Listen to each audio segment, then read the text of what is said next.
Public School Superintendent Katina Brin, Colby High School Principal Matt Sims, Colby High School Athletic Director Travis Betts, and Colby High School ELA teacher Paige Gaywith. So tell me, Katina, what do you guys have going on in the school right now? Well, there's a lot of things going on right now, but some of the most visual ones, you can see that our ag building is going up. We can see all of the things happening now, so that's really exciting. Just a reminder to everybody in the community that came through donations and grants through the community of over $1.5 million. And so we're excited that we're going to be able to offer that to our high school students, help them get ready for life after high school, post-secondary education, or life in the job setting. Another big project that we have been working on is our historical auditorium, or our old high school. It still had all of the old plumbing, steam heat, boilers, and all of those things, which was really wreaking havoc on the auditorium, making the horsehair plaster come off the walls. So we had to make sure that we could renovate those areas and make sure that we can have that building for years to come.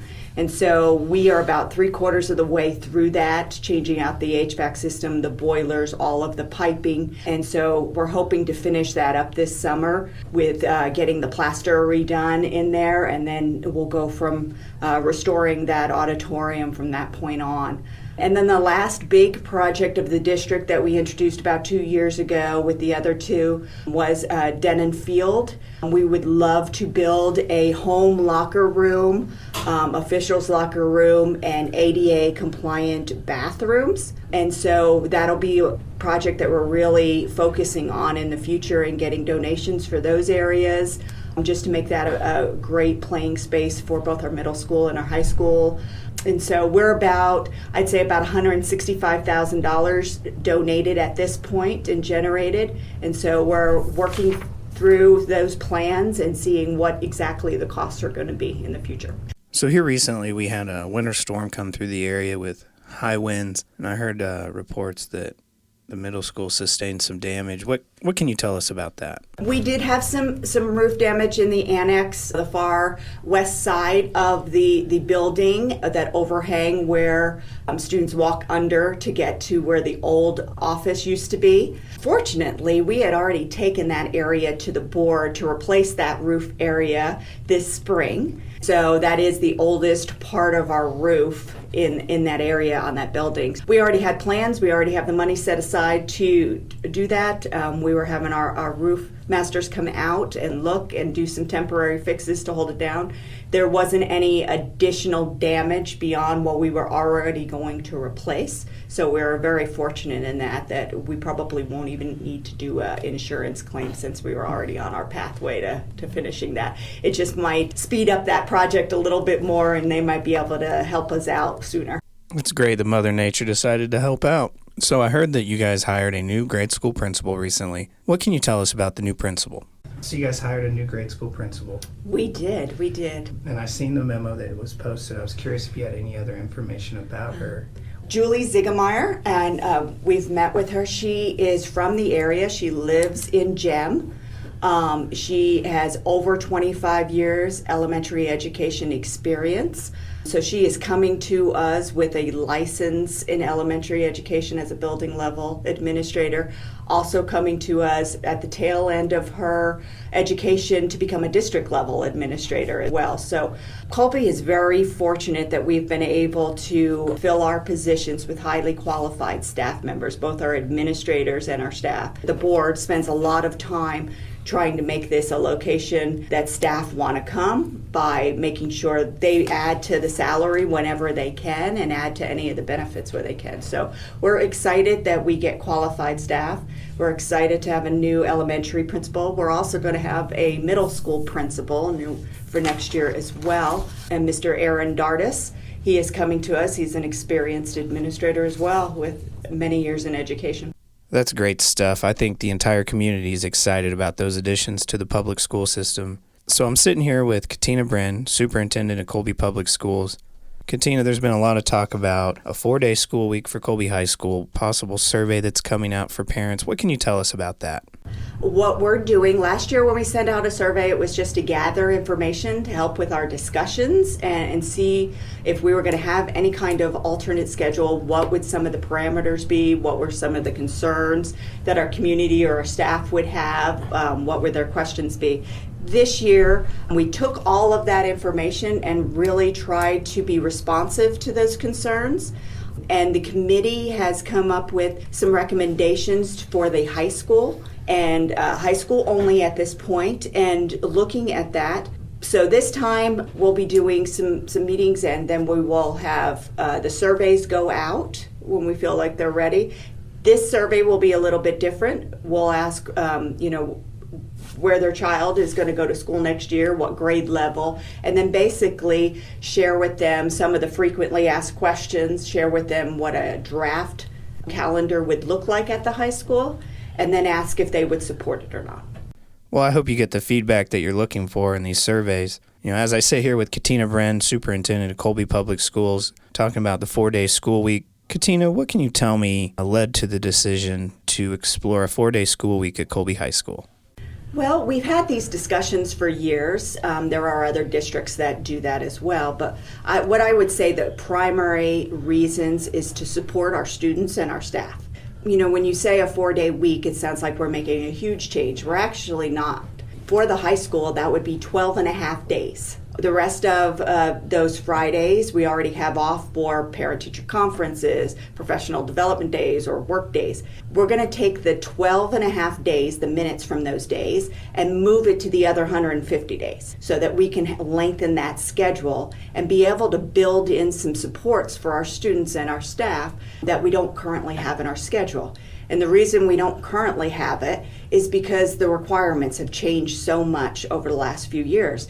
We have requirements on students for post-secondary. We have civic engagement requirements. We have college and career requirements. On top of that, we have over 100 of our students taking college classes already at CCC. We have over 20 students either taking concurrent classes or going to a half-day program over at Fort Hays Tech. So school doesn't look the way it used to, and the requirements and expectations of our students and our staff doesn't look the same. And so what our staff is wanting to do is really build in some of that time into their daily schedule to support those things that are different with our students. So either support our students in the standards areas that they may have missed or are behind on, or if a student is failing, be able to address that on a daily basis, or for students who may need to help with extended skills, that they want to extend their education or work towards things in the future, work towards ACT, work towards those kinds of things and advance their skills. Well, it sounds like the change in schedule should be a benefit to the students. All right, next question is for the Colby High School ELA teacher, Paige Gaywith. Mrs. Gaywith, what kind of research went into this project? So we did quite a bit of research. Like, we didn't blindly just decide we wanted a 4-day week. So in all the research that we did, and it's not a hugely researched topic at this point. So that's been a little bit frustrating for us. But the data on test scores pretty much shows that it does not necessarily impact the students. It doesn't show a lot of positive or negative impact on their standardized test scores, especially in rural districts. It's not an issue. And one of the things we would like to do with our extended day is have time to do ACT prep. We used to have an ACT prep class that kids could take, and we don't have the staff or the room in our schedule for them to take that. So that would be one of the places where we could put that sort of support back into our system, because we feel like it's important and probably necessary for some kids who would like that extra support. That sounds like a great opportunity for the students. Next question is for Colby High School Principal Matt Sims. What is the timeline on this project, and when do you guys anticipate having a decision made in regards to next school year? Okay, so the committee's kind of got a couple things that they're trying to finish up. One, they're doing answering some staff questions at all buildings, at the grade school, middle school, and high school. So those answer sessions are happening right now. Then the survey will go out to parents, and then they'll review those results and make a recommendation to the board. So we're probably 4 or 5 months out from a decision. Maybe not that long, maybe 2 months out from a decision. They've been working on this for 2 years. And so they're just trying to really be responsive to the community and the parents and the staff and even students. Okay, so we're still a little time away from a decision on this. Speaking with Matt Sims, Colby High School principal. Matt, what will the students' day look like with this change, and will they be adding any minutes to their year? I would say no, okay? And because kind of one question we get is how long will the school day last? So currently we go from 8 o'clock. Our student goes from 8 o'clock to 3:30, and that day would be extended to 4:05. So it would run from 8 o'clock to 4:05. So that additional 30 minutes has been talked about. Do we add more minutes to a class? Or I think we probably do like Mrs. Gay spoke to, and we allocate those minutes to help with remediation or support of students that are needed. I would indicate that if we stayed on the current calendar that we have, we're probably going to figure out a way to carve out some minutes of our class time anyway to make a structure like this. So we're either losing 6 minutes of class in a 5-day week, or we're going to stay with a 50-minute class and then add 30 additional support minutes. Okay, so in the big picture, not much is going to change. Again, this is Derek White with NWKS Radio. I'm sitting down with Colby Public School officials, Matt Sims, the principal, Superintendent Katina Brin, Travis Betts, the athletic director, and ELA teacher Paige Gaywith. So tell me, how will this affect the yearly calendar, and will students be going to school in June now? No, not at all. So currently on the calendar, the draft calendar is expected to start about August 12th, which is probably 2 days. That would be a Tuesday, so we were going to start 2 days prior to the Thursday we would normally start. And then the proposed calendar wraps up May 21st. So, and I think that would be something that the committee would always look at, figuring out a way to end that before Memorial Day, or probably a week before Memorial Day. If you really look at it, the high school would go 2 days prior to the grade school, and then at the end would go about 4 days longer than the grade school, middle school. It isn't, and that was part of us being responsive to what we asked last year in our surveys, because that was something that the parents really said coming back about when they would like to start and when they would like to end. So we tried to figure out a way to do that. Yeah, and that daily time from 8 o'clock to 4:05, why the extra 35 minutes was because that actually puts the students in school the exact same number of minutes. So on a 5-day week and a 4-day week, those minutes will not change. They've just been reallocated to a longer school day from 8 to 4:05. Great, so the kids and their families will be able to enjoy a normal summer like they're used to. This is Derek White with NWKS Radio. I'm sitting down with a few of Colby Public School's officials, Superintendent Katina Brin, High School Principal Matt Sims, Athletic Director Travis Betts, and ELA teacher Paige Gaywith.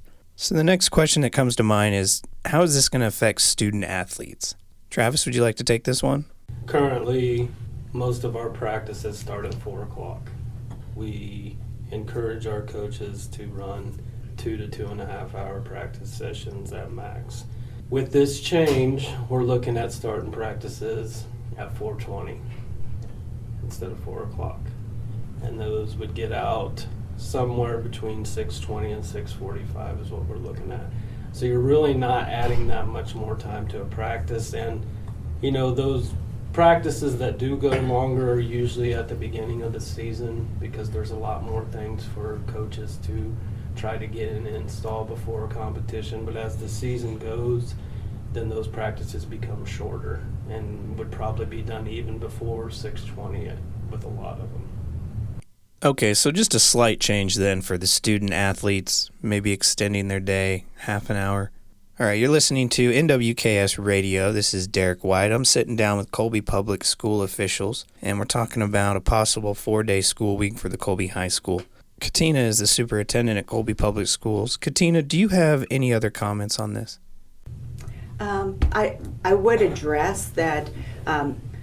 I've heard some comments, or people have brought me things asking, is this to have teachers work less time?